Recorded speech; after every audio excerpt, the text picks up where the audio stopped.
Hello, everybody. We're going to start in a bit. We're just waiting for people to join in. And until then, could we just go over some points real quick? If you can, use your headphones. We've made sure that our voice is clear, but that will really help you. If you can, switch off your video so that you use as little bandwidth as possible so there is no connectivity issue. And as we go ahead with the session, if you have questions, just post them in the chat box and we'll get to them once we reach the question answer section. So just hang on for a few minutes and we'll begin shortly.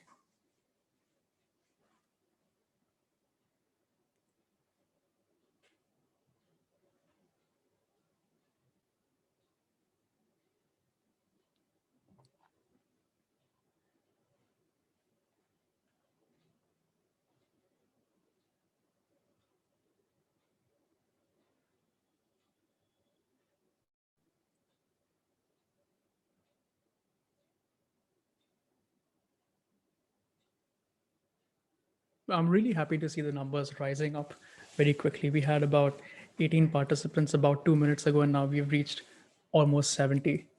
That's good.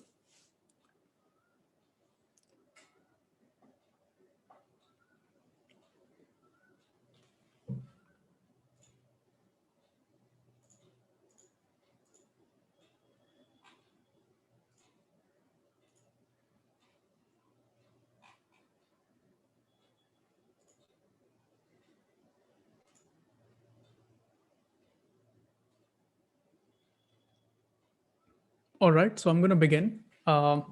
First of all, welcome everybody. We're really glad that you are here.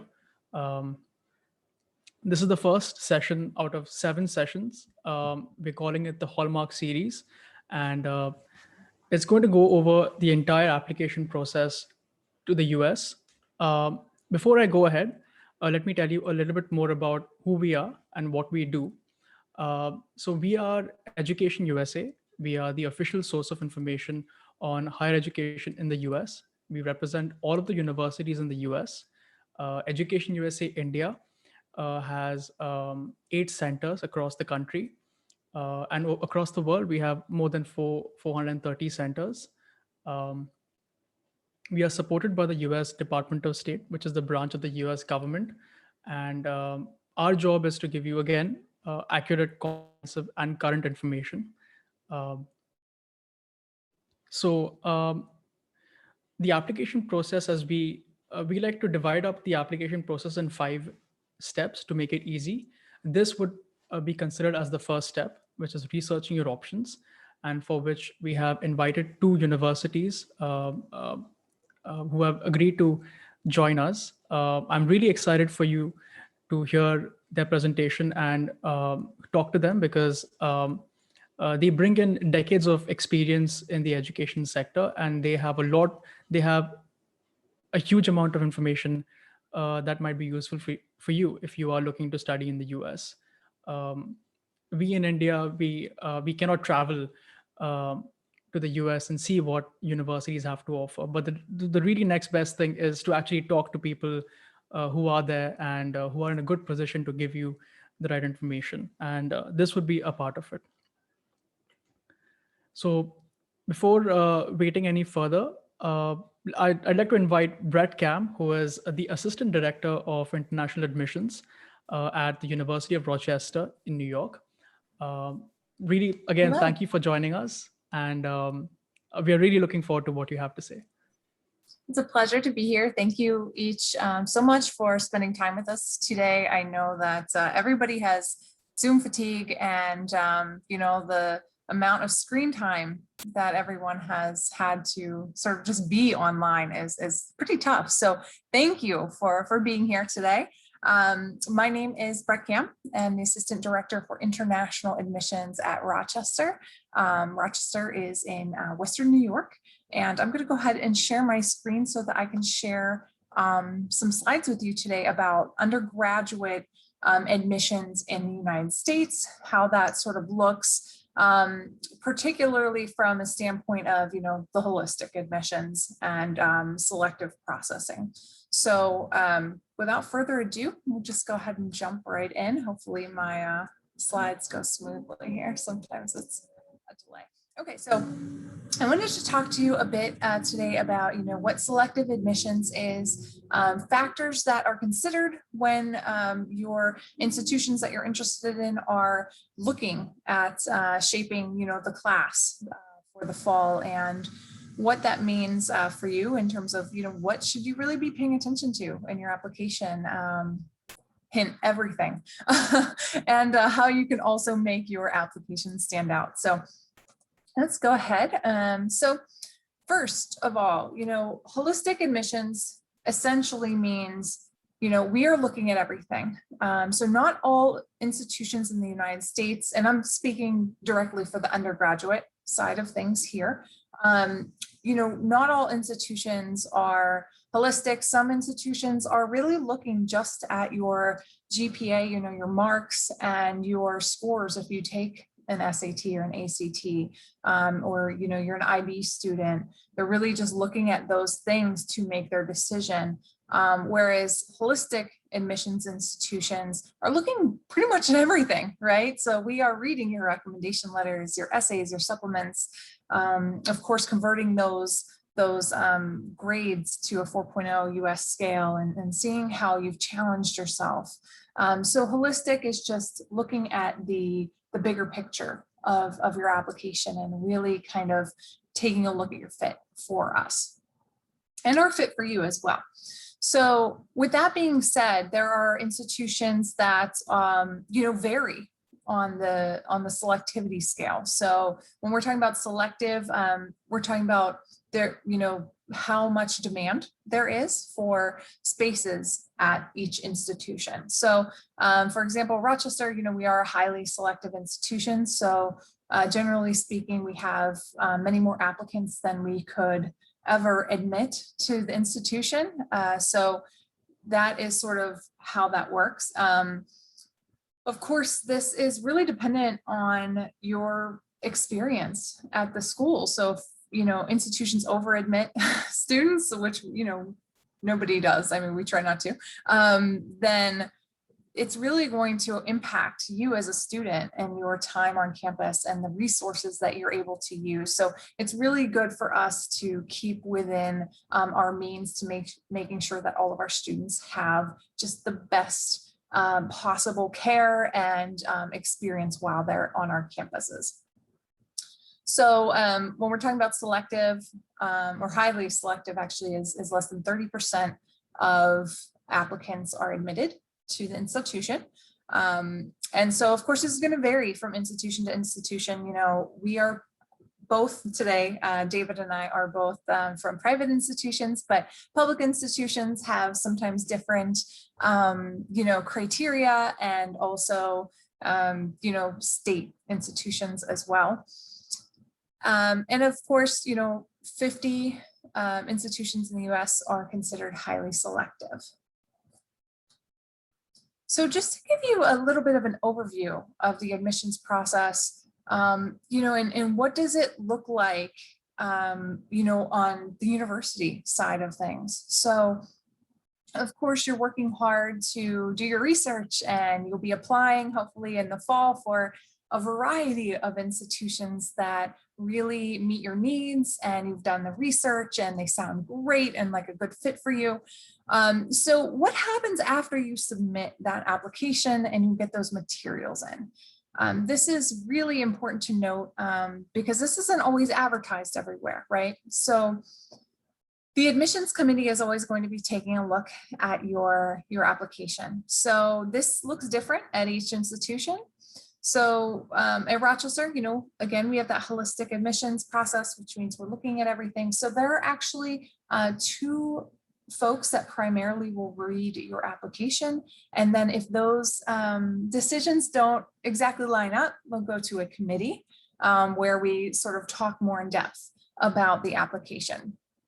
But committees for admission can make up, be made up of faculty, deans in different schools, other staff members. It really depends on the programs. At the undergraduate level, it's mostly just your folks in admissions.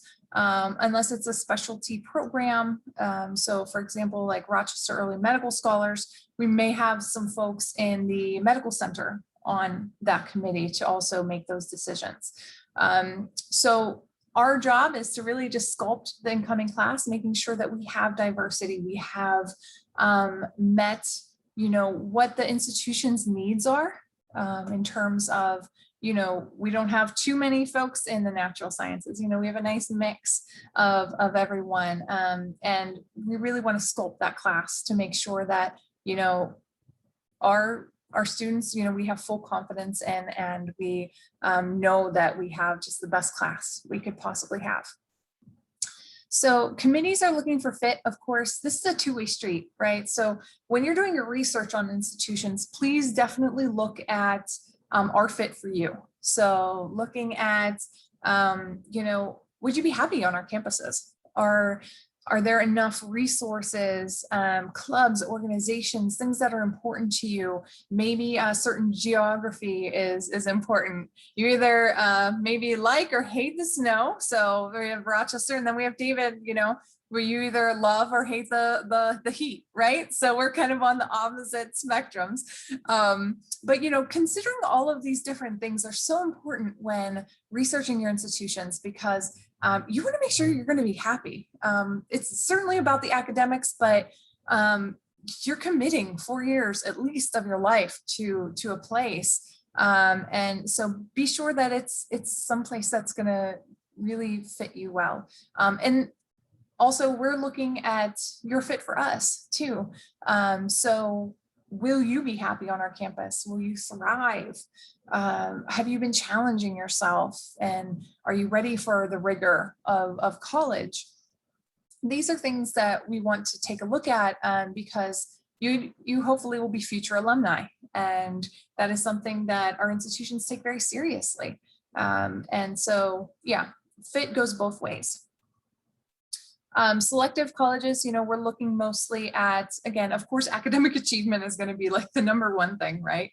But also, what's your character like? Do you align with our university, our institution values? So, take a look at the values of the institutions you're looking at. And if you are sitting there nodding your head as you're reading and you're like, oh, wow, yeah, this fits me. This is what I'm about. That's a great sign. And of course, on the opposite side of the spectrum, if it doesn't, you're like, oh, I don't know about this.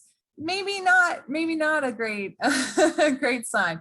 So we're taking a look at all of these things, how you resonate with Rochester, for example, and what is your ability to contribute, not just in the classroom, but socially on campus, in clubs, organizations, and research. These are all things that we're kind of looking at simultaneously while we're reading your applications. And of course, diversity is so important. And I think it's really important to note that diversity is more than just geographical, right? So that's always the first thing that we think about, but racial diversity, socioeconomic diversity, students that are at Rochester or, an institution that have a full scholarship or no scholarship, or, and anywhere in between, religious diversity, diversity of thought. These are all things that we are taking a look at because, we want to have that mix of students so that we're getting all of these different ideas and perspectives. And that's really important. So some factors in the admissions process. Of course, your academic credentials are going to be the most important, right? But counselors like, David and I, we are trained to viewing those transcripts in context of your school, of your region, of, India as a whole as well. So we are always going to be, on the know for, what's going on with your school. And so we're definitely taking a look at those in depth to see where you kind of fall in your school pool. So with your graduating class, where are you going to sort of fall on that spectrum? We're going to read your recommendations, so be thoughtful about who you ask for those. You know, I could talk all day to you about essays and how to write a great essay. I actually do presentations on those, you know, these are all things that we're really digging deep into for holistic admissions. So we are evaluating you on your individual accomplishments. We are not going to say, oh, you know, you were top scorer in the math Olympia in 2 years, and your classmate, you know, is maybe had one more, or I don't know, different factors like that. We're really looking at, you know, you as a person, like what have you done? What is important to you? And so I think, you know, highlighting your individual accomplishments is always going to be really something that we're going to want to see. And of course, if you have any special circumstances, I know we all in this past year have some special circumstances, right? If you have anything that you want to talk to your admissions counselors about, please feel free to reach out to us. Absolutely, this is why we're here, to support. You know, talk to us, chat with us about it. You know, maybe include further information for your supplement. Let us know sort of what this has been like for you. We certainly always take those things into consideration as well. Lots of other factors. I'm not going to run through all of these, obviously, but you know, we're looking at your class rank, if there is one. We're going to take a look at your activities list. You know, are you listing things that you did way back in like the you know, grade school, when you were very young, or, you know, are you really honing in on those things that have been really important to you and you have depth in? You know, maybe you've been in the biology club for all 4 years of senior secondary, whatever that looks like for you. Interviewing, I'm just going to throw this in really quick, and I feel like this is probably important at the graduate level as well, but if you are offered a chance to interview, take it, whether it's required or not. It is going to be so helpful for your application, and it shows us more, you know, further interest and understanding of our institutions. So this is a great page to just snap a photo of real quick if you haven't already. Lots of things that we are looking at. How to make your application stand out. Let me just do a time check for myself really quick, because I don't want to go over my time. Making your application stand out, make sure that you are preparing yourself for the rigor. So heading into senior year, what are you going to be taking, and how are you making sure that you're still being challenged? So taking challenging curriculum, not to say that you have to overload your schedule with really crazy courses, you know, knowing your threshold is important, but to have some healthy challenges is going to be really attractive. Whether you are in, you know, you have AP offerings, you're an IB, DP student, you know, you're taking A levels, whatever it may be, making sure that you are being thoughtful about what you're taking. Be sure to answer all questions concisely and completely on your application. It's best not to skip anything. If you have an answer to something, provide it. I think that that is going to be the best way to really fill out your application, because the more context and the more information we have, the better you know, we can really make that admissions decision and feel confident about you as an applicant. And then how are you making a difference? This is something that's really important as well. So what have you, I mean, I know that we've all been limited in different ways this past year and some months, but how are you able to, maybe prior to the pandemic, you know, what was important for you and how did you make a difference?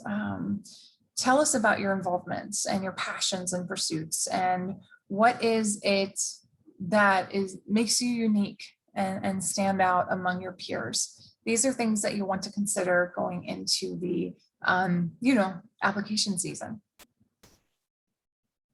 And of course, what are you saying about yourself in your personal statement? I could talk all day about this, but short and sweet. Personal statement should be about you and how you are unique, whether that is a memory or an experience, a way of life, a philosophy. It should be about you, whereas your supplements should really be geared towards the institution that you're applying to. And how you fit within that institution.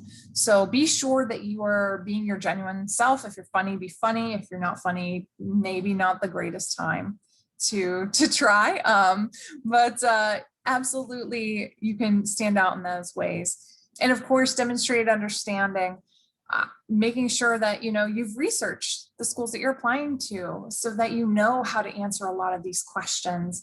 And that way, it's pretty obvious to us as readers when a student understands what we're about and when you maybe don't and you just see a name and you apply for the school. So these are all things to really consider. And I think I just have like one or so more slides. Again, the interview, super important. If you are nervous about interviewing, I've been there, I feel you. Practice at home, practice with your folks or a sibling or a friend online. And definitely just try not to be too nervous because, we're trying to get to know you genuinely. And just because, someone maybe is more, for example, maybe introverted, maybe you're a little more introverted. That doesn't mean that you wouldn't be a great fit for institutions. But yeah, take time to really make sure that you are taking us up on these offers for interviews. Most will be virtual continuing into this year, and that's to your benefit. So where you couldn't perhaps visit campuses before, a lot more has opened up virtually.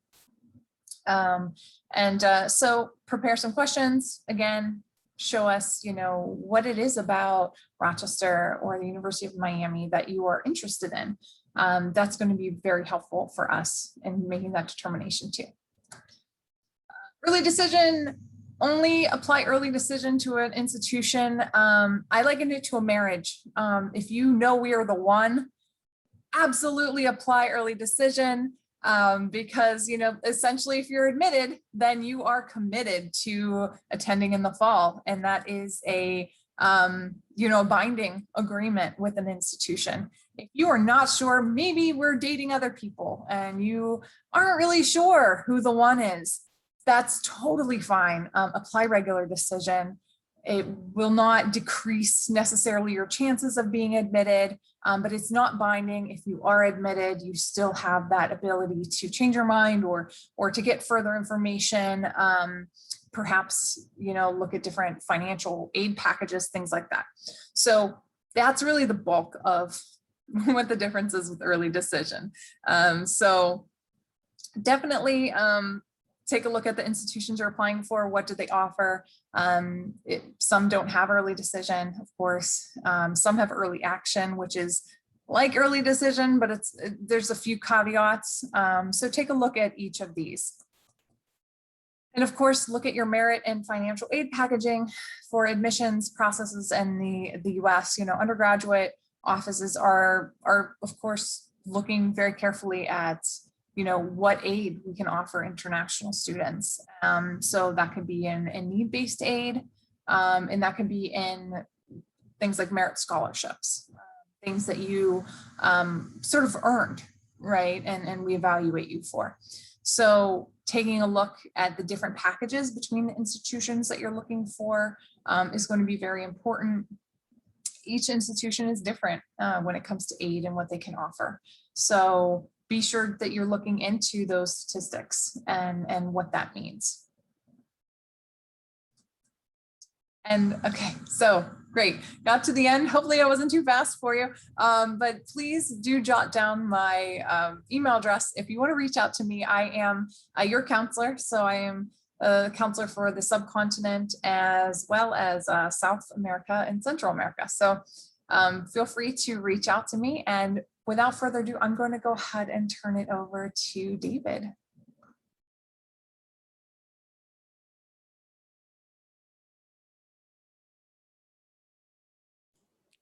Oh, before you begin, David, let me just give the people a few pointers. So universities are there is a huge range of universities that you have. As you saw in the application process, there's a lot of small details that they're looking for. It's not just the grades. It's not just the academic performance. It's a holistic process. But that being said, again, each university is quite unique. I've made mistakes as well, where I've mistaken different universities for different characteristics. But looking at the university website, that is the place where you'd find a lot of the information there. And in this case, if you have additional questions, we'll make sure that we put out the two universities information in the chat box if you do need, or if you feel like we haven't answered your questions. I've been looking at some of your questions. Just wait for them, because some of the questions, the answers are there in the presentation themselves. So write them down, and we'll also have a question answer section after David is done. So we can answer more questions in a short period of time. So that's it. So let me just tell you a little bit about David. Mr. David Poole is the Director of Admissions at the University of Miami in Florida. He represents the College of Engineering in specific. We know that in India, a lot of us are looking for a degree in STEM. So we thought that David would be a very good person to talk to. I'm looking forward to watching David's presentation as well. So the floor is yours, David. Great. Thank you very much. I'm so glad to be here with all of you this evening. So let me try to share my screen. Hopefully everybody can see that at that point.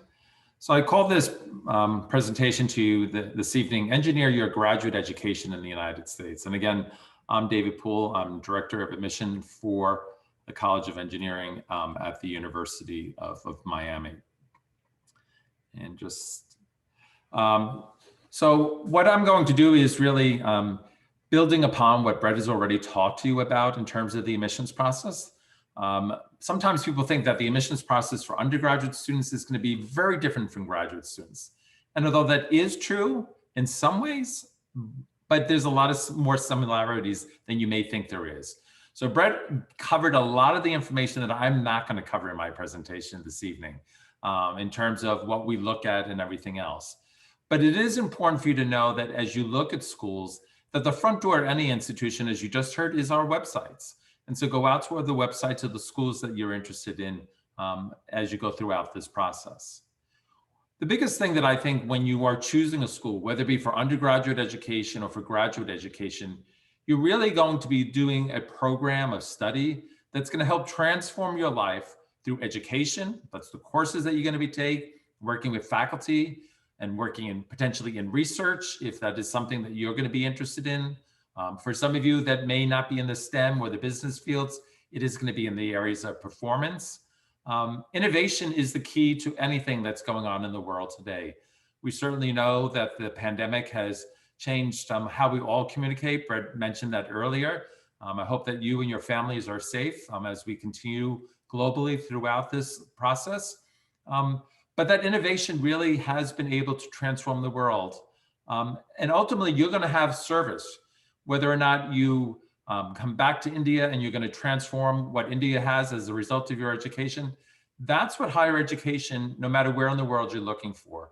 So when you look at schools, look for a school that you really feel that you're going to be able to grow in these areas, in education, in research, in innovation, and in service.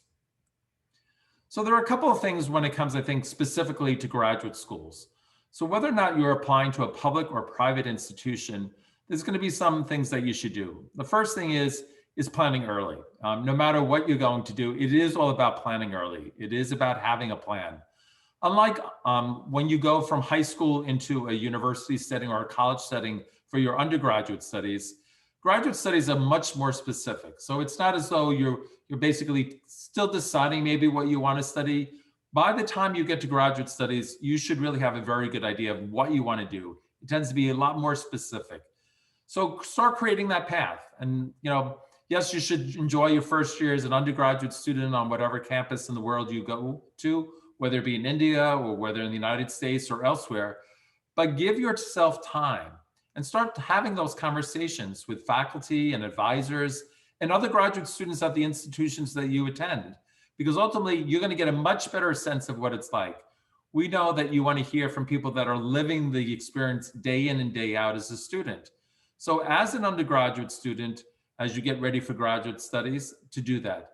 If you're somebody who is coming back to school because you've stopped out and you're not necessarily making that transition directly from undergraduate studies, it's making sure that you reach out to people as well. As an undergraduate student, certainly the main focus is going to be on academics, even in graduate studies when we look at you for admission. But it's not just looking at taking the main courses that are required. In undergraduate studies in the United States, you have some flexibility, whether it be in the liberal arts or whether or not it be in STEM, in terms of taking courses that are part of your social sciences and humanities and as other STEM courses that you can take as outside of what we call the liberal arts education. And so in the United States, we want you to do that. But also within your major, you want to look at not only what do I have to take if I'm an accounting major? So I gave you an example, like if you're thinking of doing an MBA, yes, you're going to have to take Introduction to Business class and all the basic courses that you find in the curriculum. But if you're thinking about going to, for instance, doing something on a global scale, you want to make sure that you're choosing courses within your major or your minor or your free electives that are going to complement what you have to take already for your major. So that may be taking a global economics course or an advanced marketing class. You want to be able to demonstrate to the admissions committee as a result of what you take as an undergraduate student, what your commitment is to that field and what you are also doing to build upon just the knowledge base, because ultimately education is going to be a lifelong experience. Graduate education isn't just about classwork though. Unlike in high school where you may not have or any opportunities for experience or limited opportunities, when you get to higher education, you typically have a lot more opportunities to do things outside the classroom. So for a holistic review of students for admission, yes, some schools will look just again at just the grade point average and the courses you've taken, and they recalculate your GPA, and they're going to look at standardized tests, and then you get admitted. For state schools, it may be because of the mandates of their state. They have to admit a certain percentage of students from that state. But we are going to be looking at things that you've done outside of the classroom that supplement your educational experience. They are educational. It's what I call co-educational experiences. So those are things like internships. If you have an opportunity to do an internship as an undergraduate student, that we're going to be looking at what is that experience? When did you do it? How many times did you do an internship? We're going to be looking at, if you're looking at, especially for those of you looking at not just a master's degree, which is a professional degree, but going on for your PhD in terms of doing research long-term. Especially for PhD students, we're going to be looking at people that have done research throughout their undergraduate studies, because that really becomes a foundation. It's also going to be the people that you're going to be able to go to for those letters of recommendation, which are extremely crucial regardless of its undergraduate admissions, but even more so, I think, at the graduate level, because again, it is specific to your discipline. So again, if you're going to be going into engineering, you want to be choosing people that are going to be recommenders that you did research with as an undergraduate student.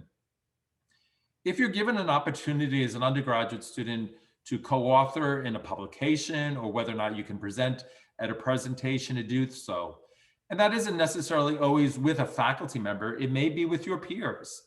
So at undergraduate institutions in the United States, there are many student professional organizations. As an example, in STEM, the Society for Professional Civil Engineers, or for instance, if the Society of Women Engineers, because women in engineering, it's also gender when we're looking at that sort of mix of students that we're looking at. So we want to see what you're doing in terms of presenting the work that you've done as an undergraduate student. You may say, well, Mr. Poole, I don't have an opportunity necessary to do research. I go to a really large school, there isn't those opportunities. But there are opportunities that you might be able to do it through volunteering. Volunteering within your community, volunteering even within your institution, whether that be paid or unpaid. And ultimately, it's also about leadership. It's not the number of things that you're involved with, but it's the quality of the activities that you've been involved with. So we want you to seek relevant experiences in terms of what I call that co-educational experience. So if you are currently in undergraduate studies, when do you start the process? Well, you don't want to wait just before you finish all your exams as you complete your undergraduate studies. You really should have sort of a list of schools that you're going to be considering, a multitude of schools for your opportunities, whether it be for an MS program or for a PhD program. And I encourage you to do it no later than junior year. But there's nothing wrong with starting that process and making what I call a really long list of people. I liked Brett's sort of comparison to dating. So a long list of schools that you may be considering for your graduate studies, and then start doing that evaluation, start gathering information, go to their websites. When schools have webinars because you're unable to come and visit us in person. Obviously the pandemic has made that even more important. Attend those virtual things. Demonstrated interest, that's the times that you communicate to us through telephone, email, attending virtual events, or even coming on campus is going to be important. So as you create that list to do so, I encourage you not to wait until your senior year to do your applications. Why? Because graduate studies, just like early decision applications at the undergraduate level, is traditionally a much earlier process for graduate admission for programs within the United States. So you really want to try to do that as early as possible without having all the pressure of getting all your work done as you complete your undergraduate studies. So I encourage students always to take the time right before they begin their final year of studies to begin those applications, making sure you know what schools are looking at, getting the documents that are involved. But I also tell you to look at other people. So although Brett and I and other admissions people and admission offices all over the United States are here to serve you, and we want to answer your questions. Some of your questions, though, you want a different perspective. You want a perspective from the people that are attending that institution. So we encourage you to seek out looking at talking to current students. And many times you'll have an opportunity in our on-campus or virtual programs. So interacting with them, listening from their perspective, what it's being like as a student, but also to connect to alumni. Many of you know of students who have attended schools within the United States. So there are alumni networks, but also using social media tools like LinkedIn to go in. And you could just type in, like if you want to do, I don't know, you want to do business analytics, or you want to do computer science, or you want to do graphic arts, or you want to do music, go into LinkedIn and then look for people at the schools that you are considering. Look and see what they did after they graduated, because ultimately you want to make sure that you're setting yourself up for success. And one of the best ways you can do that is to see what the alumni of those institutions have done. So what specifically do graduate schools look at for admission? So there are a multitude of things, just like at the undergraduate thing. So first and foremost is the academic choices you make and your grade point averages. So whether or not you're currently in your undergraduate studies, or whether or not you are been working and now you're thinking about starting a graduate degree program, whether it be an MS or a PhD, or perhaps some of you are going to be looking at certificate programs or short-term programs as a graduate student, know that our main thing we're going to go back to is academic choices. The way that I always like to look at it is we need to make sure that you have that foundation to be able to build your future education, your house upon. A number of you asked about proficiency. I saw in the early questions. So that's where, if you haven't and you're still in school, making sure that you're building up so that you have that proficiency in your academic profile that's on your transcript, and that you're doing the best that you can. If you're coming back to school for graduate studies, it may be a time to look at what's required for you to be able to start a graduate degree. And sometimes that means going back to an undergraduate institution and taking those courses that perhaps you initially weren't thinking about taking or didn't take because they weren't required. Take those courses so that you have that foundation and makes your application stronger to the admissions committee. And obviously there's going to be an evaluation process with transcripts. So if you are in the United States, currently studying in the United States, that process is a little bit easier for us. For international transcripts, we do evaluations and we do recalculations of grade point averages. So know that there is a process that goes through that. But we will be looking again, the foundation is about choices. You heard Brett talk about fit, and I like to talk about fit of community. It's not only fit specifically for coming to any one institution for your graduate education, but it's even at what I call the micro level. It's going to be your department, because when it comes to graduate studies, it isn't kind of sort of this sort of holistic educational experience at the undergraduate level in the United States, which is very appealing to many of you that are listening today. But when you go to graduate studies, it's going to be, who are my faculty members that I'm going to be working with? What research endeavors are they taking on? What problems in the world are they looking at? So you want to look and see, are there people that you aspire to work with in the lab, that you want to learn from, that you hope to be able to collaborate with, that you hope to that you're going to meet students that are also going to become lifelong friends, that are going to be working with you collaboratively in an educational setting or in an entrepreneurial setting, or even within companies. So it's not only what we're looking at in terms of who you are and where you're from and what you're bringing sort of to our universities, but it's also about how you think you're going to fit in.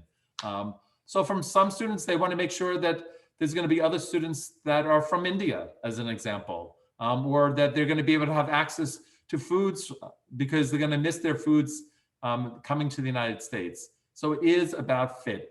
Fit is a lot of different things. And as though there are fit that we're going to talk about our institutions, you also have to make your personal fit. Because if you're going to be successful, ultimately you will be more successful if you feel comfortable and you feel that you're a part of that community. And the other thing is getting engaged as soon as possible. For graduate students, it is also going to be about that resume or that vita. We're going to be looking at, again, what you have done in terms of the things outside those co-curricular things that I talked about before. So again, listing those things where you've done research, internships, if you presented, if you've had any leadership roles, we want to see that. We also want to see a sense of entrepreneurship, especially in fields that are outside of liberal arts. They're going to be looking a lot at what you've done within small groups, within your community, within your university, within even your workplace, if you're coming from work into higher education for a graduate degree. So we're going to be looking for that entrepreneurial spirit. The world continues to evolve. It's not all about just coming to a classroom and thinking, I'm going to get this knowledge and then I'm just going to go out into the world. No, we want to see, and it is really about seeing how you advance yourself. I think students today, more than ever, they want to do more than ever. And then you have to do it in moderation. So as you're doing this throughout your process, to do it in moderation. Internships and leadership are important. But when it comes to graduate education, probably one thing that we focus even more on, besides academics and academic choices and GPA, is those letters of recommendation. They are key, and they're especially key if you're going to be going into a PhD program. Faculty are looking to see from their peers in your subject area what they have to say about you. It's not just about what you're doing, that you came to class and you did well. They want to know about your potential.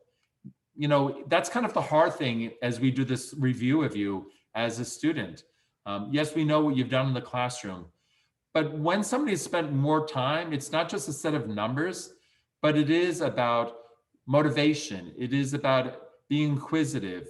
It really is about looking at problem solving, especially in a lot of the subject areas that you're looking for in graduate education. So we're going to be looking at those letters of recommendation. My best advice to you is that when you apply to graduate schools, especially, that most schools are going to be looking for one, but usually more than one, usually 3 or more letters of recommendation.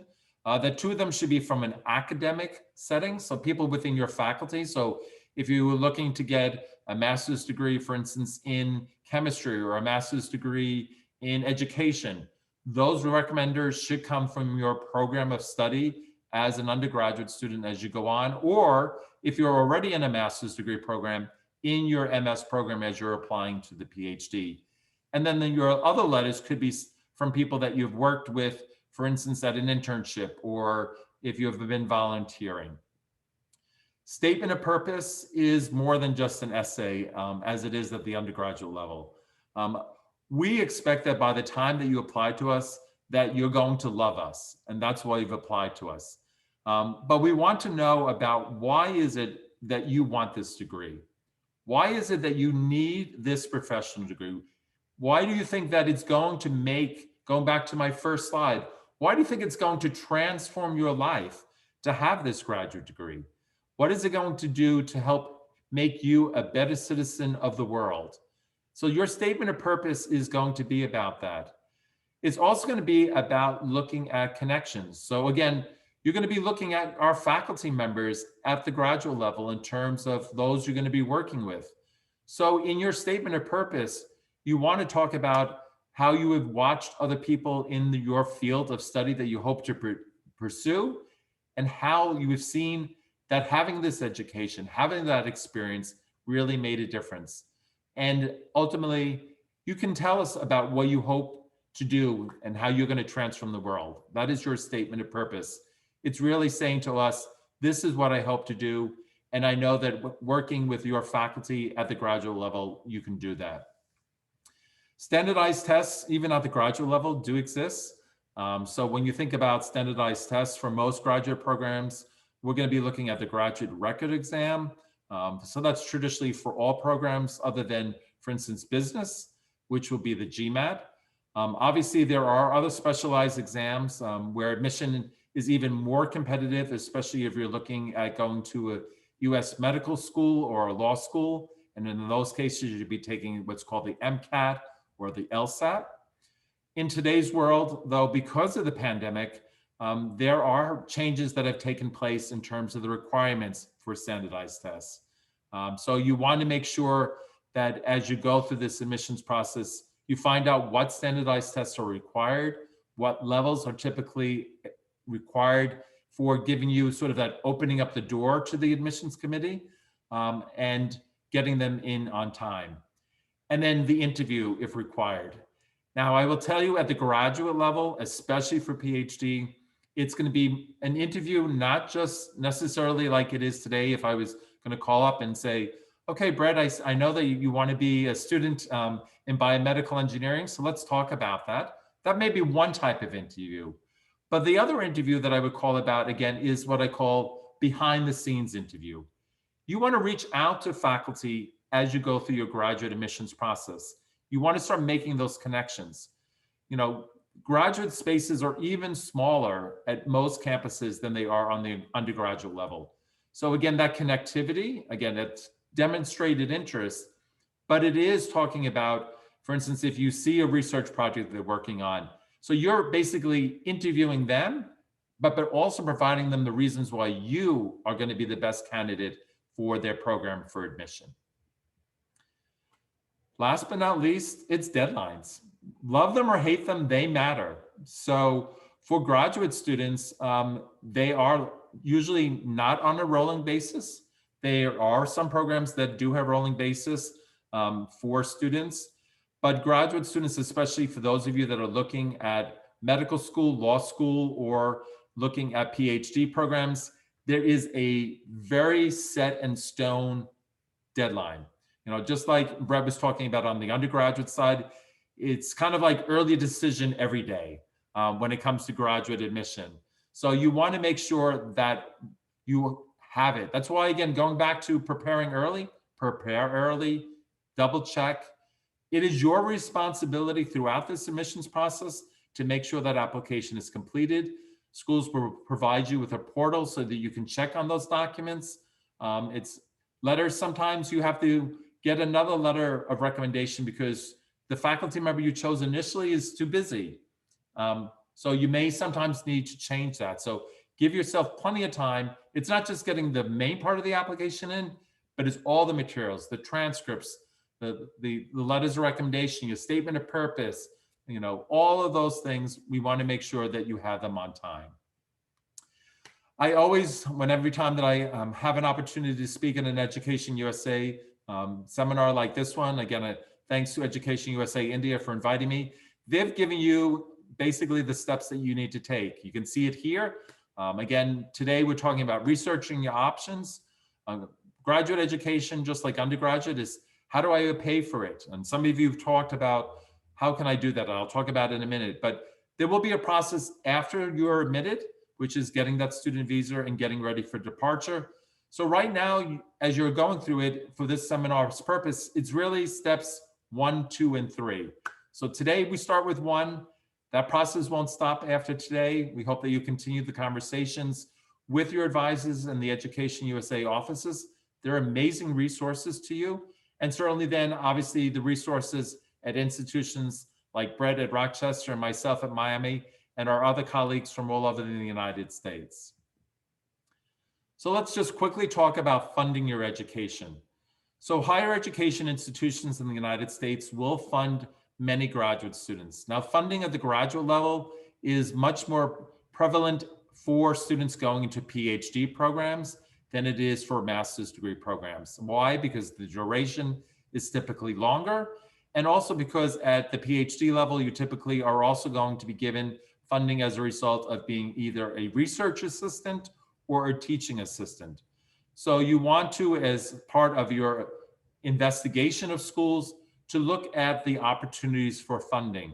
Again, you cannot be funded by an institution unless you apply on time, and you get admitted, and then they're going to give you that information. Education USA is going to be a great resource for you as well in terms of other opportunities. IIE, which is International Education, it's another foundation. I also recommend them. But some of you were talking about other outside resources. One of the most prevalent ones for students around the world, especially students coming from India, is the Fulbright Commission.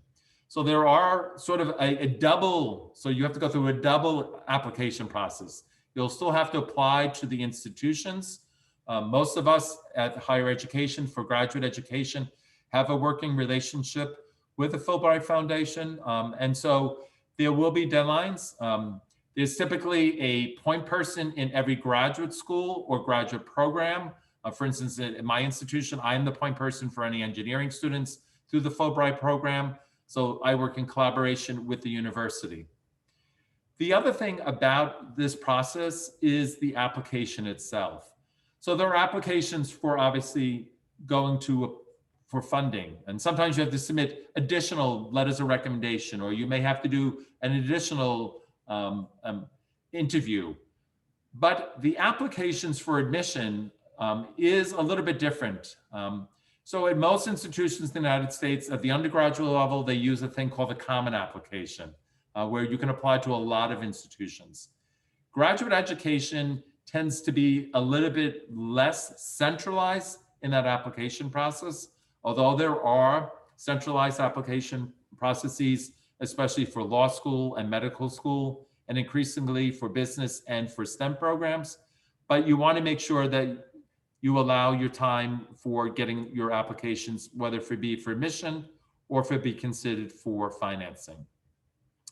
I thank you for your time and your attention.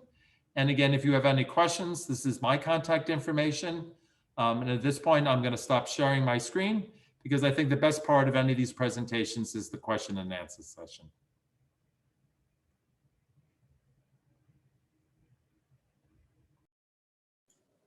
Thank you, David. I think that was a wonderful presentation. There was a lot of rich information. I mean, even if I work for Education USA, there was so much information that I think if anybody feels overwhelmed, the application process is tedious, giving you a heads up, but that just goes into saying how well thought out the entire process is, even for the admissions office at the university. And they want to make sure that you have a really good experience in the US and you are a good fit for the university, just as the university is a good fit for you. What I'm going to do is I'm going to open up the floor for question and answers. We've already had some good questions. So I'll just get started with those. And let me also share the screen where I'll copy paste both the contact information for both Mr. Poole and Ms. Cam. So in case we don't get to your questions, you can contact them or us. So let me get to the first question. This is this is a graduate question. So Mr. Poole, you mentioned that let's say someone is switching their stream. Let's say someone got a degree in let's say someone did not have the maths or statistic courses at their undergraduate level and they want to make up for it. Are there any exams or certifications that you would know that one can make use of in order to complete their PhD application? So at the PhD level, typically you're not going to be able to do placement out as a result of an examination for that, because it isn't just one set of questions that are going to be standardized for that. My best recommendation for that is that you're contacting your program of study in terms of what they're going to be able to use for that placement purpose. Sometimes it will be that they will look very much at as a result of the standardized test. So again, it depends upon the institution. Sometimes they will rely more heavily on the standardized tests. So for instance, as statistics as an example, they may just take the quantitative section, for instance, on the GRE, but there are also subject exams, just like there is at the undergraduate level.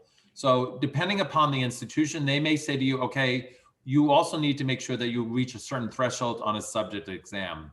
If you don't have that, some schools will admit you, it depends on the program. The more competitive programs won't admit you on a conditional basis, where you have to take courses before you actually begin your PhD courses for foundation.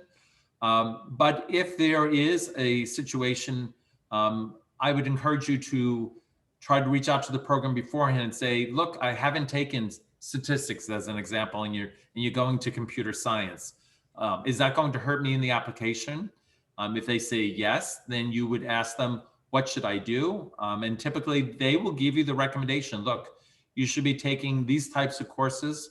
That's why I said sometimes, you have to take a step back before you can take a step forward.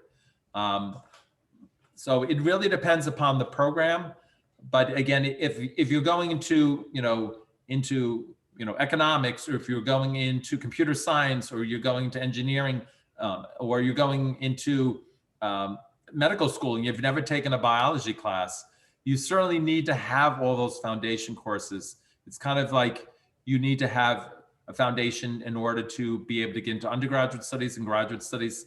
There is that threshold. So every institution will be different. I wish I could have a standard answer for everybody. But the biggest thing is that conversation. But again, don't wait for the conversation when it's the deadline date to submit. Talk to them beforehand. And sometimes it means, that maybe that school isn't the right fit because they're not going to give you an opportunity to do it while you're getting ready to matriculate fully into your PhD program. Sometimes they will admit you and still make you take a supplemental course on the backside. So in conjunction with the courses required for your PhD, you may have to take an additional course in order to do that. The other thing, which sometimes I'll just throw it in here because usually it comes up in questions. For those of you that are going to PhD and you may be assigned a teaching assistantship, you typically are going to have to go through training. You're going to be giving tools to do it because most of you have never taught before. So just know that institutions will prepare you for that if you are given that as part of your financial package. So here is another question. It's a graduate question, but I think it applies to both. So basically, you went through all of the things that go into an application packet. So let's say I am a student and I know my scores, I know my capabilities, and I'm looking at universities to apply to. How do I know which ones do I even have a chance of getting in? And what would be my chances of, what's the probability of me getting admission? Like, how do I make that decision even before applying? I think it depends on the institution, right? So I think this is why it's so important, David mentioned as well, to do your research on the institutions that you're interested in, see what our processes are. So are we selective institutions, highly selective, or, some institutions you may be interested aren't terribly selective at all in terms of, they're just looking for the grades and the scores. So I think understanding the institutions you're applying for is going to be important, and that'll help give insight into what the probability may be for chance of admission. A lot of our pages, our institutions also have pages on our websites that give statistics as well for early decision and regular decision applicants, and have those breakdowns as well. So I think researching will really help you with that. Yeah, I would sort of just complement what Brett had to say in terms of you can look at what institutions are going to look for. Most schools on their websites will give you sort of that minimum threshold in order to get yourself into the door of the admissions committee. So you really want to be able to look at that. But there are going to be other things that schools may be looking at as well. So as an example, I'll use students in music. So certainly students are going to need to have a certain sort of academic profile, but there is another component if you're going into graduate studies or even undergraduate studies for music students. There's usually an audition component of that. So, you may be the best harpist in the world, or the best flutist, or the best violinist in the world. That may bring you to a level that will give you a slight advantage, even though your grade point average is going to be here. As a result of your performance, it may take you there. So in other fields, performance does play a role in the admissions process. It's not, as I said, it's not just the academic piece. There is the other nuances for it. The other part is that even though you may be right close to sort of that minimum threshold, obviously the other thing to do is, I said, is especially the graduate level for PhD, not so much for MS, is to have a conversation with the faculty whose lab that you hope to get placed in. Because they will be able to give you, they'll ask you very point blank. I will tell you, faculty will be very blunt with you in terms of, they'll ask you, so tell me, what type of research have you done? Even though I know you've told me that your grade point average is this and you don't have this classes, but what has your research been on? And why do you want to do research in my lab? So those are the other factors that come into play as in terms of what we're looking at for that process. Just going off of that, what is for a PhD applicant, what is the importance of being published in a peer-reviewed journal? Great question. So obviously at very highly selective schools, being published in a peer-reviewed publication is going to be extremely important. Why? Because again, it's not just meeting the minimum thresholds. When Brett and I are talking about admission, we're talking about you as an individual. But you have to remember, as Brett mentioned earlier, I didn't go in as much detail at the graduate level. At undergraduate programs, especially like, for instance, at competitive private institutions at the undergraduate level, they'll have 20, 30,000 applications for like 2,000 or 3,000 spaces. And when you get to the graduate program, there's also going to be a limited number, especially at the PhD, because PhD students typically is not a process where we're admitting everybody who meets the minimum criteria. We're admitting people that we can have them in the lab, because a large part of your education, especially at the PhD, is that you have space at that bench, or you have a space in that recording studio, or you have space in the classroom if you're going to be a teacher. So those things are important for that. So you really need to be looking at that for the admissions process. And the only way you can do that is by having those conversations. Makes sense. Here's a question for an undergraduate question. I have passions such as playing the guitar, painting, and so on. How can I authenticate or certify these skills? And another follow-up question is, in what capacity and which role in an NGO can help me increase my admission chances in a university? Great. So great questions. Thank you for submitting those. So first off, when it we talk about certification of your interests, I guess it really applies to, have you been taking lessons in guitar or, music, painting, whatever your interest is? And, are there exams that come with those? Are, like the Royal Academy of Music, or is that something that you're going through for your music? Otherwise, you really don't need per se to have, certifications in the areas that you're interested in. So if you are a painter, I am a painter myself, absolutely you don't need to provide awards or anything. If you have some, that's great. But just tell us a little bit about that and in your process. Make sure that you're putting that in your activities list, or maybe you provide us with a portfolio of your playing or your artwork. Or I've had students that were actually pretty talented, like rappers, that sent me some videos, and just those are the things that are really going to supplement and make your application stand out even better. But if you are taking any sort of certification exam, or you're getting some sort of recognition, yeah, absolutely send those to us. And then in regards to the second question, with working with NGOs, I think it's important to be authentic. So, making sure that if you're getting involved with an NGO, or you're volunteering a lot of your time, making sure that it's in areas that are, you're truly passionate about and interested in, because that will also resonate elsewhere in your application. So it can stand out to us as admissions, counselors, when a student really doesn't maybe show much signs of passion for humanitarian work, for example, but, they have a semester of working with this, NGO, 40 hours a week. And it's like, well, where else is that in the application? So I think making sure that any of those volunteer opportunities line up with your interests, and that they're genuine, and you are committing yourself to, making something better. I know at Rochester particularly, that is part of our mission, is how to make the world ever better. So things to consider when you're looking at places to, volunteer. I think it's mostly important that it's something you are genuinely interested in. So here's another question based on that. So let's say that for the majority of us, we must have studied in India, and we get our grades from an Indian university as well.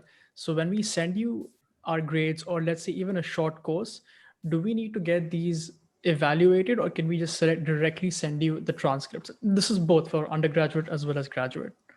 Sure. So for undergraduate, we do require official transcripts and documents. So students are, while you can send us your transcripts and things, we will accept those only as unofficial.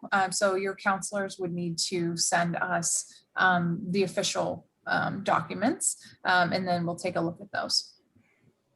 Yeah, at the graduate level, you can submit it, but ultimately, for being able to go, if you are admitted, we would need to have those final transcripts in order for us to be able to process the paperwork required for your student visa process. The other thing that will go on is that some institutions actually do evaluations in-house. So they actually have a team of people within their institution that are looking at your transcript. They're making sure that it's official. They may be recalculating grade point averages. At some schools, though, because of the volume or because of the nuances of the educational system at your school or the experiences, they will have you go through official international recognized company through what's called NACIS, which is 19 companies throughout the world. Probably one of the best known for that is WES globally, but you can use any of them. But again, each institution will, within their admissions process, will tell you whether or not you can send the transcript officially from your school to the institution for that evaluation, or whether or not you need to go through a NACIS organization and then send it to the institution for evaluation. Obviously, the last part is that admission is whether it be at the undergraduate level or the graduate level, there's actually wording that sometimes students skip over, is that you've been admitted, but it's always a condition in that admission. So before you arrive on our campuses, you have to show us that you've completed your degree for that. I know there's been a question about short-term, so I just want to just quickly jump into that. Short-term really depends upon what type of short-term program. Sometimes it's really a two-week program where they're just going to ask for some basic information because it's not credit bearing. They aren't necessarily going to be as extensive for that. But again, if it's going to be in the context that is that it's going to be people that are also, for instance, that are taking that course as part of an MBA or as part of an MS program, they're going to be doing that as well. So the value of short term is again supplemental. It's just like for some of you that may be thinking of going into programs and maybe your undergraduate, you had a tough first year or something, you got sick or something. Sometimes there is what we call doing what's called a gap year, an additional year of study. And that happens in both the undergraduate and graduate. And I'll use an example. We have students that are interested in biomedical engineering, but they studied biology, they didn't study engineering, and then they want to become a biomedical engineer. We will give them, schools will give a listing of these are the courses that you need to take either prior to your arrival, or if you were a really good student as an undergraduate student, we will tell you that you've been admitted into the master's program, but you'll have to take these prerequisite courses in order to get ready for your full master's study. Yeah, you just answered a question that I was just about to ask you. How do you do that? If somebody did not have the prerequisite courses, so you can take it in the US if that does happen to you. So we are getting a lot of really good questions. There might be a possibility that we might not be able to get to your questions. So Mr. Poole, is that the correct email address? coe@miami.edu. And is it the same with you, Ms. Cam? Okay, all right. So in case you have university specific questions, you can contact them here if we don't get to your questions. And I'll also leave Education USA's contact information as well.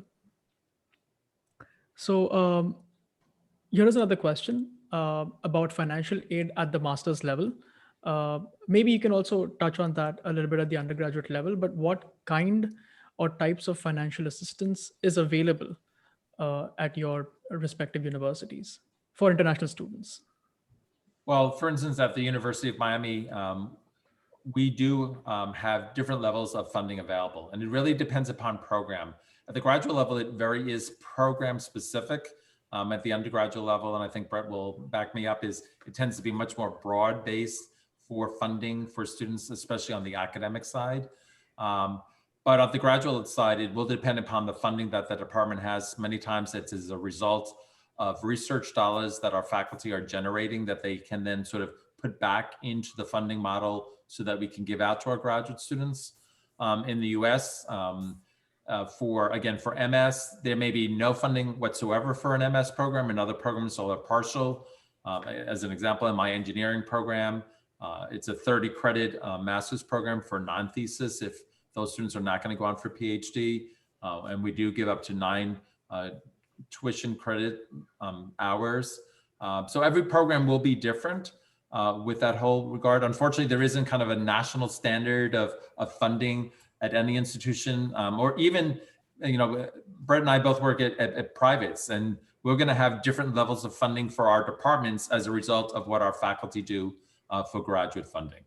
But again, the big thing is looking at deadlines and making sure that you apply in time, and also to look at outside resources. That's why on my slides, I was telling you about the other resources that you should look at for funding. Sometimes there also may be funding that you certainly Education USA is going to help you find outside, because sometimes there are other foundations, not just the big names like Fulbright, but there may be other foundations or companies within your country that would be funding students, especially at the graduate level. Absolutely. And I would just add to what David said, for the undergraduate level, again, important to do your research on each institution that you're interested in to see what that level is of aid. So for example, I can't really speak to the graduate admission side of Rochester because each department is different. They do their own thing. But for undergraduate, we are committed to meeting 100% of demonstrated student need for our international students. So essentially, if you need all the aid, and we think that you would just be amazing on campus, we're gonna make sure that you can get here.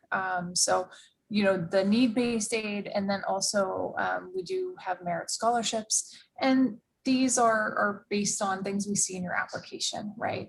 So these are going to vary widely between institution to institution. So be sure to check out our financial aid and scholarship pages as well, because as David mentioned, at the undergraduate level, it's a little more broad. So you can generally find those pretty easily as well for undergraduate admissions. Here's another question. I'll ask two rapid fire questions to undergraduate questions. So the first question is attending summer schools important for an undergraduate application? So summer programs are great. If you are able to take a summer program, absolutely, that can help supplement in your application. So I've had many applicants taking summer programs through different institutions, whether it's virtually in the US, in person, prior to the pandemic in the United States or the UK or anywhere in the world. Those certainly can help, but not required. And it's certainly not something that we're like, oh, the student didn't do any summer programs. But if you're not doing a summer program, how do you spend your time in the summer? What is it that you're doing to continue your learning and your growth? That's important. There's a follow-up question, and I think this applies to both the undergraduate as well as the graduate application, which is since this is a national webinar, we're going to have students from all across India. Now, let's say you get students from various different parts of India, and they have different, their educational structure is from a different board. Some might be SSC, some might be IB. Is there any difference in terms of, does one have a higher chance than the other? Or does the application process differ depending on the board? So I guess just quickly at the undergraduate level, we're certainly never going to penalize a student for something completely out of their control. So, if you weren't able to attend an IB school and you are studying the SC and, you're just, that's what your school offers. Maybe APs aren't offered or A levels or anything. Then that's fine. We're going to view you in context of your school. So we're not going to say, oh, well, the student didn't study IB, so I don't really know. What's more important is your abilities. How hard have you worked? If you are in the national curriculum, are you a topper in your class? How have you performed? If you're an IB, I get IB students that most of the time, have very high achievement. But sometimes students don't have as strong scores, and that's certainly, we take those into consideration. And also course selection. What are you taking?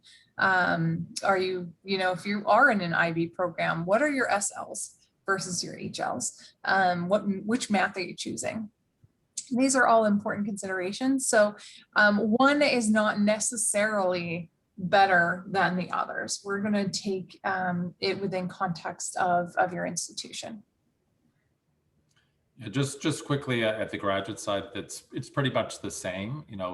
You will choose undergraduate institutions to go to for your studies. Certainly you want to be able to not only complete the degree, you want to do well in your degree. You want to have a strong profile in terms of all the things we talked earlier, in terms of what we look at the application. But again, especially for those of you that are looking at graduate studies, it is really going to be a lot of it, especially for PhD, about your potential as a researcher. So those letters of recommendation become, again, exponentially more important at the PhD level, yes, a student who, and again, I'll excuse me for using engineering and STEM as an example, but I know many of you listening to this webinar are interested in STEM. STEM education globally is pretty much standard across the world. They may have different names for things, but pretty much the foundations are all the same, regardless of where you're going to school. So when you get to the level of applying for a PhD, especially, having the right faculty members that you've worked with, that you've done research with. That's why I talked about making sure that you have that extra layer of, work that you're doing outside the classroom that is educational in nature as well. That recommender has gone to perhaps a school that maybe you're going to school undergraduate in India, but they got their graduate education in the United States, which is definitely the case for a lot of faculty members. Having somebody who knows the education system in the US as your recommender and has gone, perhaps they're an alumni of the school that you're applying to. Sometimes that has an advantage depending upon the institutions that you're applying to. I think those are really wonderful answers to these questions. The topic of discussion is the holistic admissions process. And I think, I hope students can really understand what's going on behind the scenes and what are the admissions officers looking for in students. And again, you will be given many chances to portray your best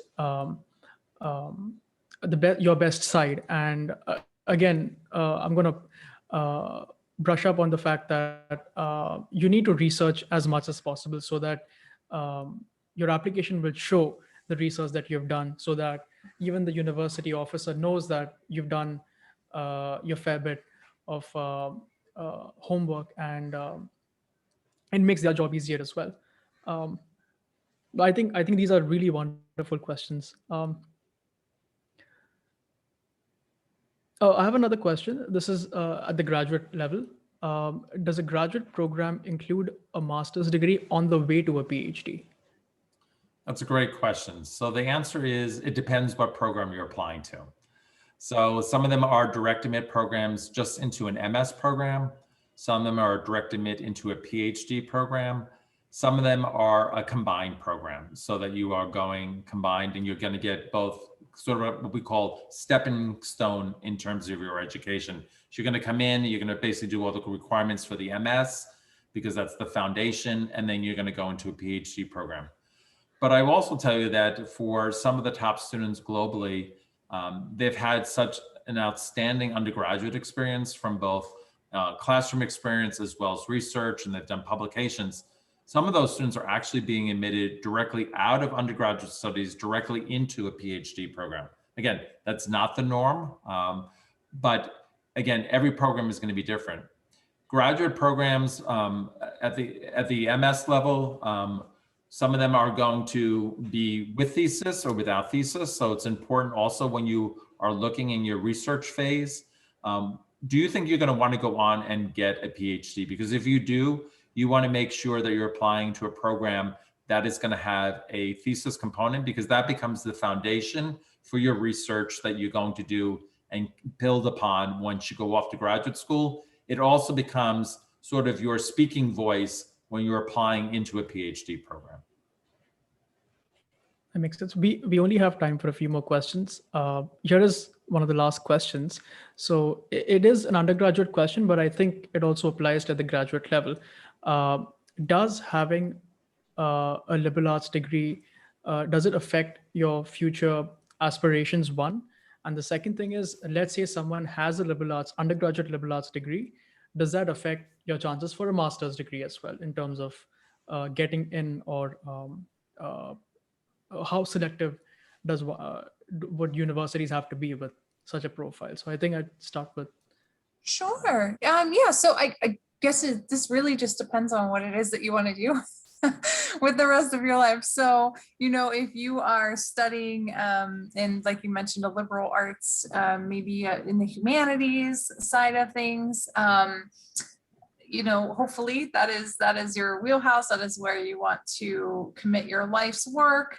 And so, of course, it's going to feed directly into your opportunities after your undergraduate degree. So if you're applying for a master's in English or any other wide range of different disciplines and programs, it's going to, of course, be important to some degree that you have that matching sort of level of education, that you're prepared to go into that graduate program based on what you've learned in your undergraduate.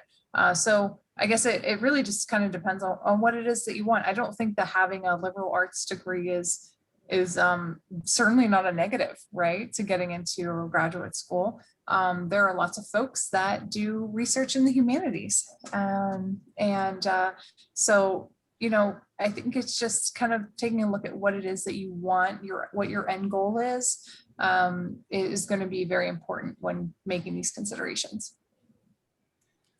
Just quickly at the graduate level, whether or not you're in liberal arts or whether or not you're in STEM, your undergraduate education is going to be the foundation. I talked to that before of going forward.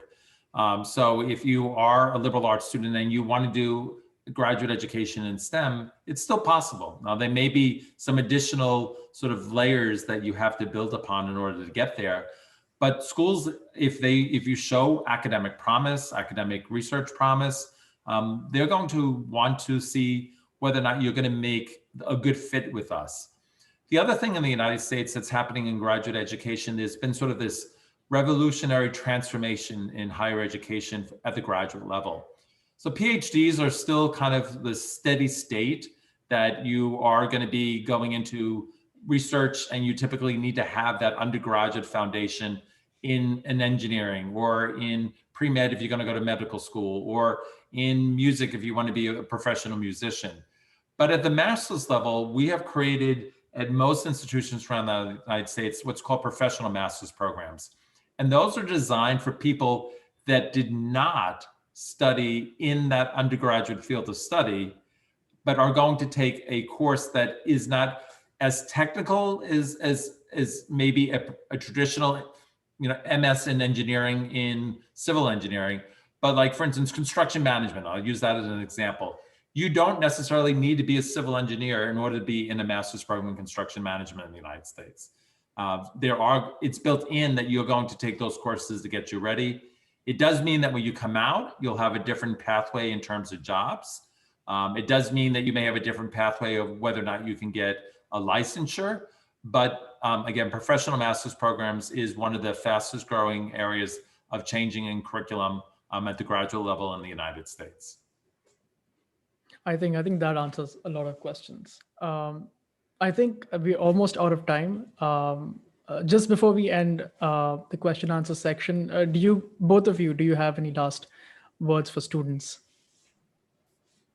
Please feel free to reach out to us. If you have any questions, again, make sure that you have ample time to really do your research and start looking into the places that may be great fits for you. I know I had some private messages going on in the chat, so I am so sorry if I didn't get back to anyone. Please feel free to email me. I'm happy to continue those conversations as well. But yeah, just research, take your time to avoid stress. Excuse me. Again, continue to reach out to either myself or Brett if you have any questions. But again, start those conversations with the schools that you're interested in, especially at the graduate level, especially for PhD students. The other thing is that the number one thing to be successful is that you need to like what you do and you need to believe in yourself. Those are things that we can't teach you in school. Those are things. And the good thing is that sometimes you need a little support or a little push. And the great thing is that through the Education USA offices, you have that support system in your home communities back in India. Although Brett and I can't be there to sort of hold your hand throughout the whole process, we're here in a virtual setting, and our colleagues at other schools are going to be here to do that as well. And the other thing is also know that some of you may be saying, I've always wanted to go to X school. Well, you may also want to go to that school, but it maybe you'll do undergraduate at one school and then you'll change and go to a different school for your graduate education. And maybe that was your dream school at undergraduate and you didn't get in. And there's going to be those opportunities. And last but not least, we know that all of you sometimes are thinking about working in the United States. And the great thing is that there is opportunities through a thing called practical training, and that would be a whole nother session on that. But there are opportunities that after you complete your degree that you can stay in the United States and get that additional experience that you would have so that you could take that back to be successful and to really transform your life in the future. That was really wonderful. Just to give you guys a heads up, both Brett, Cam came onto the webinar on really short notice, and as you know, this session was scheduled for a month ago, and Mr. Poole has been very patient in all the rescheduling that happened, and I'm really happy that both of you were able to be a part of this webinar. I hope you guys got some really good information. This session will be recorded and it will be on YouTube and Facebook. So in case if you joined in late and you missed out on some information, you can always rewatch this session. Again, a big shout out to Brad, Cam, and David Poole for being here. We wish you a safe year, and I really thank you for waking up so early in the morning and spending time with us. Thank you. Thank you for having us. And for everyone that attended, thank you so much. Please stay well, stay safe, and we hope to see you in the future. It's been my pleasure to spend some time with you. And for those of you that are going to be watching this in a recording format, just know that Brett and I and other admissions people throughout the United States, we're here to help you along with the great team that you have in Education USA. So from the bottom of my heart, I thank you. And I echo what Brett says, continue to stay safe. We hope to see you again soon, whether we come to visit you in India or you come to visit us on our campuses here in the United States. So, I mean, you can log out now. I'm just gonna give out our contact information at Education USA. Yep. Thank you. So this was the first part of our Hallmark series. The next session is going to be on June the 16th. It is called Pride in US, USA's narrative of the LGBTQIA plus community.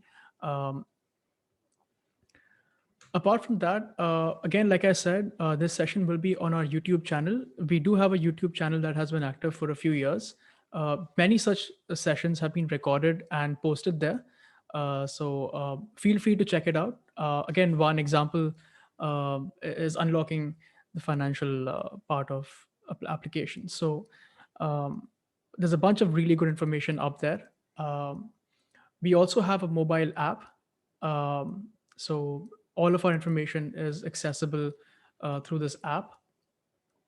And I know I'm going a bit quickly, but I will leave the contact information up on the screen as the last slide. So both of them spoke about Education USA India services. We do have something called an individual advising membership at all of our centers. It's basically a guided advising model where we are there with you throughout the entire application process, and you will be assigned an advisor with whom you can work with and get help that if you feel the need to. Otherwise, most of our information is free, and we have basic orientations almost every day, so you can always log in there. Just quickly, again, for those who are who have already been admitted, we have a visa session coming up soon, which is actually tomorrow, and there's another one on the 25th of June. So if you feel like you need to get proper information about the visa, especially during such a period right now in India, I think these two sessions will really clear up a lot of things for you. The last thing, I'm just going to keep this slide up. Like I said, we have 8 centers across India. If you ever feel the need to contact, if you feel that you need some information about studying in the US, you can get the contact information from this slide. So thank you everybody for coming. And I wish you a safe year. And I hope if you do end up going to the US, I hope you have a fantastic educational journey.